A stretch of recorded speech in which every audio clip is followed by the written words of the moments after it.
remember the day Chad and I finalized the plans for the Viridian Tower. The morning light caught the scale model on his massive obsidian-colored desk, turning its glass and steel into a crystalline monument to modern achievement.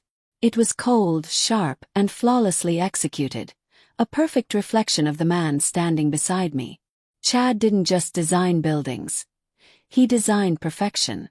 And for years I believed that perfection, that unyielding edge, was what I wanted for myself. "Tara," he said, his voice low and precise, his focus entirely on the model. "You've managed to minimize the structural fatigue on the wind load-bearing walls by 0.7%. Commendable, if still slightly inefficient." A flicker of something, was it pride or just relief, passed through me. As a fellow architect, I had always strived to meet his exacting standards, believing his professional critique was a proxy for his personal affection. He never offered praise. He merely noted a temporary lack of deficiency. That was Chad. We were the power couple of the city's architectural elite. Tara and Chad, names synonymous with innovation, clean lines, and financial success. My work, while good, often served as the meticulous practical foundation for his visionary, often unforgiving concepts. He was the artist, I was the engineer. In our world, where emotion was messy and vulnerability was a structural defect, Chad was king. And I, Tara, the brilliant but brittle queen, was content to inhabit the castle he built. Or so I told myself. Our apartment was the physical manifestation of this ethos. A minimalist penthouse overlooking the river, furnished only in shades of white, black, and polished chrome. There were no soft textures, no personal clutter, and certainly no warmth. I often walked through the vast, echoing space feeling like a museum piece, admired but untouched, encased behind my own metaphorical velvet rope.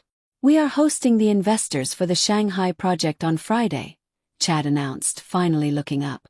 His blue eyes, the color of a winter sky, were piercing. "Ensure the catering is strictly seasonal, the wine list is impeccable, and the flowers are white orchids, nothing else. They represent the purity of our design." "I'll handle it, Chad," I murmured, already mentally juggling menus and florists.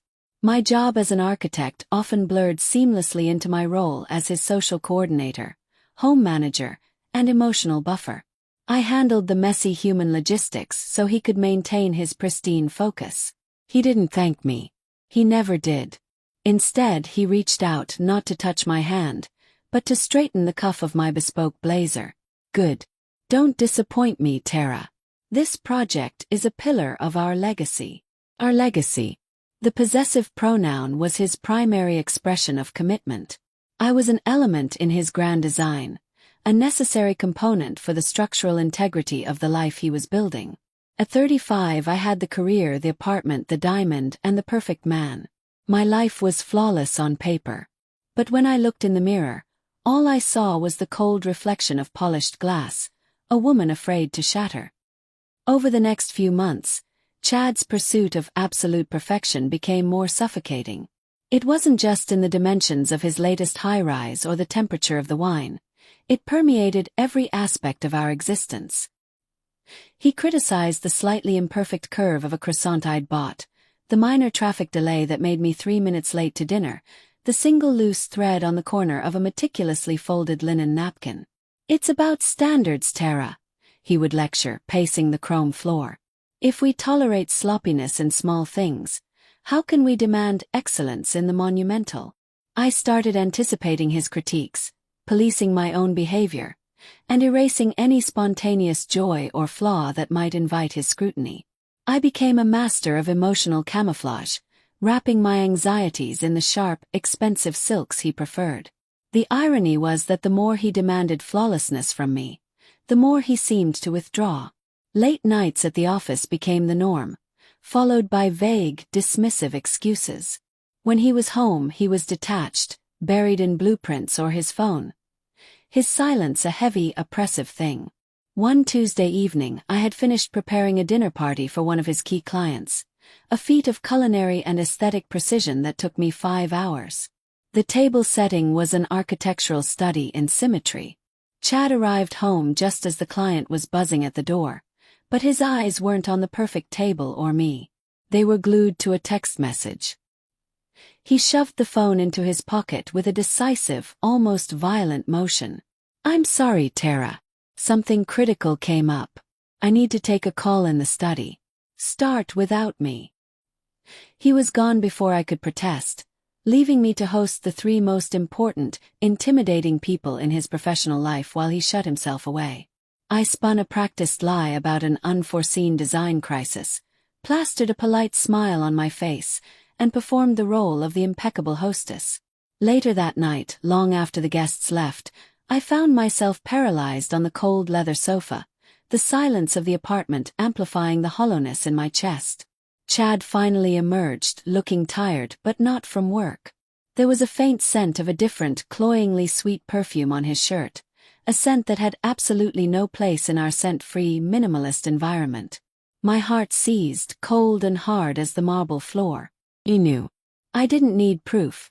The scent of cheap perfume and his sudden brittle impatience were all the evidence I needed. Chad, the man who demanded perfection, had outsourced his needs to someone who was, by his own definition, less than perfect. Messy, emotional, and likely less complex than the woman he lived with. I couldn't bring myself to ask. The fear wasn't of losing him. The fear was of having the entire beautiful, fragile structure of my life exposed as a sham. But the truth, like a catastrophic structural failure, could not be contained. A few days later, while gathering files for a presentation, I found it. A hastily crumpled receipt from a boutique hotel, dated last Friday, tucked inside the lining of his sleek briefcase. And next to the charge, scribbled in Chad's precise hand, were 3 letters. Vicky. Vicky. The name was so ordinary, so soft. It stood in stark opposition to the sharp angles of our life. It was a name that breathed, a name that didn't belong in our world of perfection. She was the mistake, the flaw, the inefficiency that Chad, in his hypocritical arrogance, allowed himself. The sight of that name didn't trigger a violent rage. It triggered a deep, profound calm. The perfect foundation had cracked, and with it, the emotional walls I had built around myself began to tremble. The confrontation wasn't loud or dramatic. It was surgical, precise, and utterly devastating. I waited until the next morning, when he was sipping his ritualistic black coffee, perfectly dressed. His attention already drifting to his phone. "Vicky," I stated, the name tasting alien on my tongue. Chad paused, his cup halfway to his lips. For the first time in our relationship, the mask slipped. His eyes narrowed, not in panic, but in calculated annoyance. The annoyance of a brilliant planner whose carefully constructed timeline has been briefly disrupted by an unforeseen variable. "Tara, this is unnecessary dramatics." "Unnecessary." I rose, walking toward him, my body feeling strangely light and unburdened.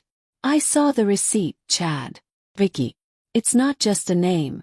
It's a failure. Your failure." He set the cup down with a sharp click. "It was a momentary lapse. Distraction. You've been so preoccupied with your own projects, so demanding of my attention. You were becoming inefficient, Tara. I needed a release. Someone simpler." Simpler. The word hit harder than any insult.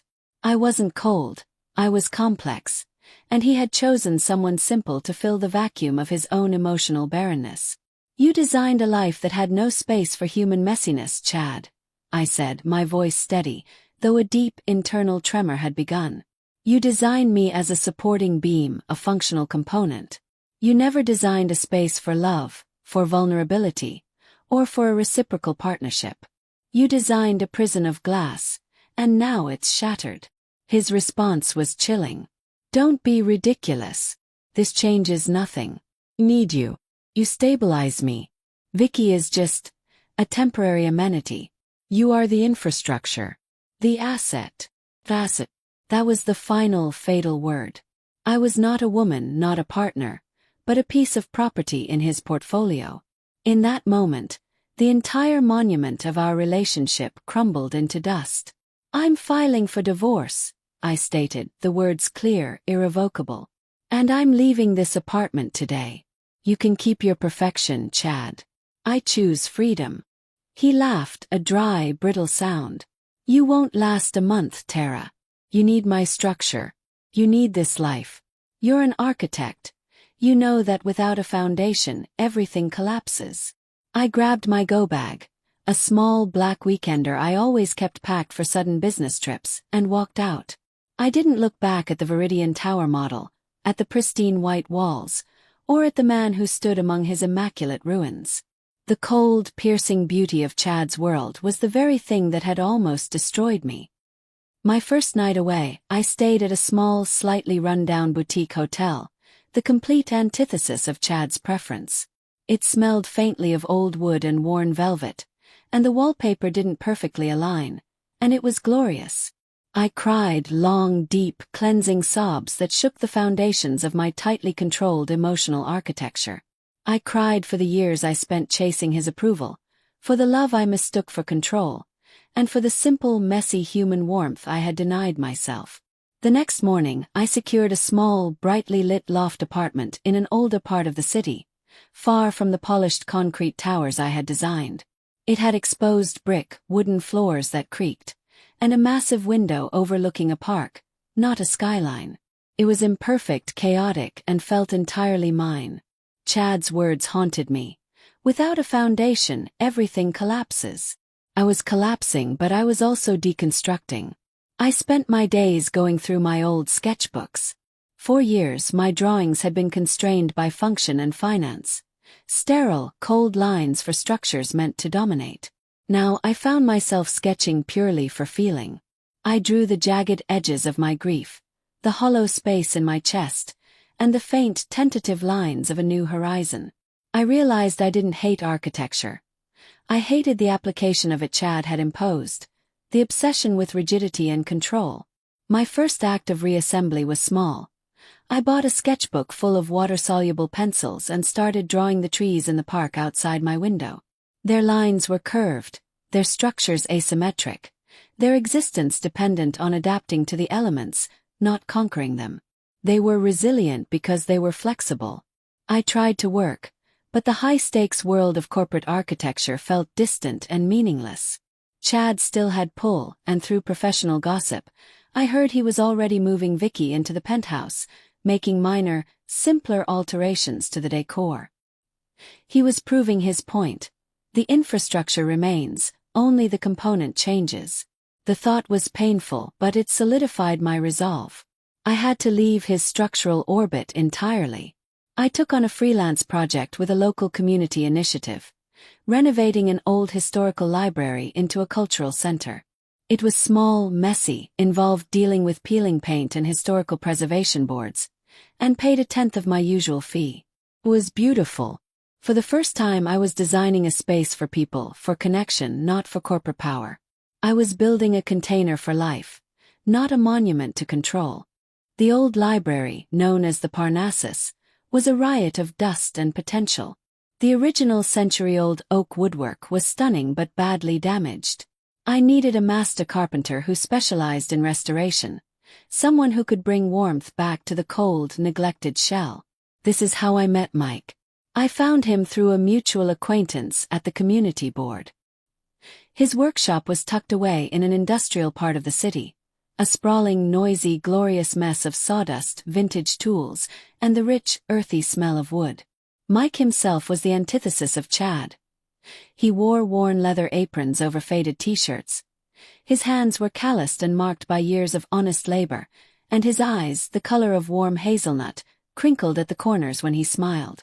When I presented the Parnassus blueprints, detailing my plans to integrate modern functionality while preserving the original oak reading desks, he didn't criticize my efficiency.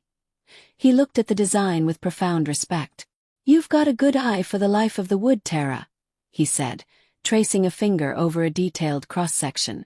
"Most architects would rip this out and replace it with composite. You're asking for preservation, not just reconstruction." I felt a genuine, unexpected blush rise in my cheeks. It was the first time in years a man had genuinely praised my vision, not my utility. "It's important that the space feels grounded," I explained, suddenly finding my architectural voice again. That people feel welcome, not dwarfed. The wood is the heart of the building. Mike nodded, his gaze steady. Wood needs care. You can't rush it. You can't force it. You have to listen to its history, let it guide the cut. If you try to impose a perfect, rigid shape on it, it will crack and splinter every time. It needs protection, not control. His words, intended for a desk, resonated deep into the foundation of my soul. Protection, not control. We started working together. Mike was a revelation. He didn't text me a list of demands. He'd call to ask my opinion on the grain direction for a new shelf. He didn't dictate our working lunch. He'd show up with 2 slightly squashed, perfect sandwiches from a local bakery and ask if I wanted to eat in the park. He watched me work, but he didn't scrutinize. One afternoon I was struggling with a complex support beam, a tiny, almost invisible structural detail that was driving me mad. Chad would have belittled my focus on minutiae. Mike simply appeared beside me, didn't touch the plans, and said, "Looks like you've been staring at that for too long. Want to walk away for 5 minutes?" He didn't try to fix the problem. He addressed the stress. He saw the person, Tara, before the project, the architect. It was a completely new experience. "I'm used to powering through," I admitted, feeling a surprising pang of self-pity. He gave a small, compassionate smile. "Powering through breaks things, Tara. Sometimes you need to step back so you can see the whole structure again." Our professional partnership soon eased into something much deeper. Mike was patient with my emotional fragility, recognizing the vast, invisible damage Chad had done. He was a master of healthy, reciprocal love, a concept entirely foreign to my previous life. He didn't demand perfection. He celebrated authenticity.